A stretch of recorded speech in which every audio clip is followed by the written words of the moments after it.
Hi, everybody. Well, we are experiencing some amazing weather. I love spring. There's so many things to look around. I see the trees budding and bursting forth. I'm pretty sure the lilacs are going to be blossoming pretty soon as well. And it feels good to be able to be outside and do things again. I hope that you have had a good weekend this past weekend. This week I am taking a few days off to do a prayer retreat, and that basically means I'm trying to spend time specifically just coming before God and saying, God, what is it you need to do in me? What is it you need to do through me? And what is it you need to guide me in as we move forward?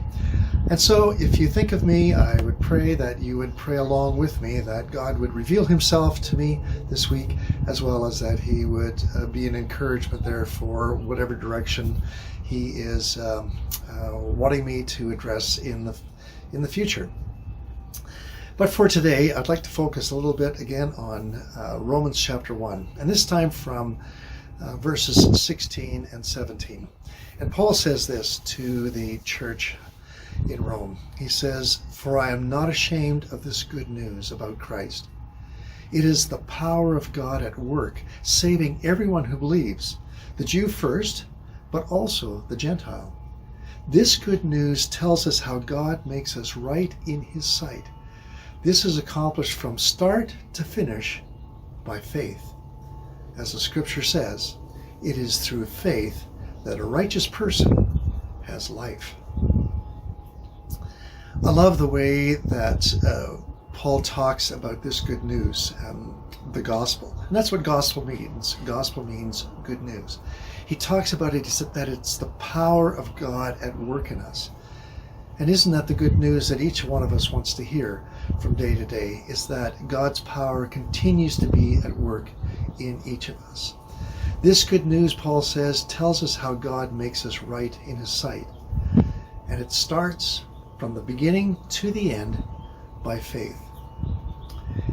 In other places in Scripture, Jesus himself talks about faith being as small as a mustard seed and yet being as powerful as something that can move a mountain from one place to another.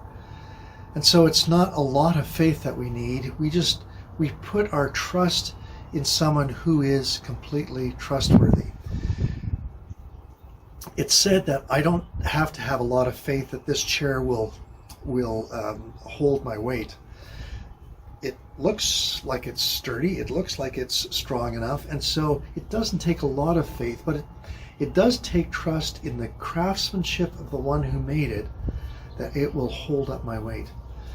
Now, maybe that's not a great example, but part of what Jesus asks of us is not to have a huge amount of faith in him, but just to trust him by turning in his direction.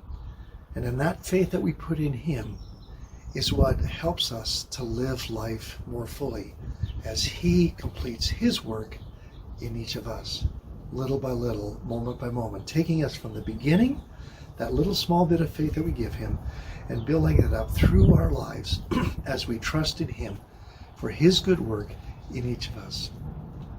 So I hope you'll have a good week this week, and I'll post something on Friday again and hopefully be able to reveal a little bit of what God has been speaking to me this week, as I've been taking some time just to hunker down and to invite him to speak to me.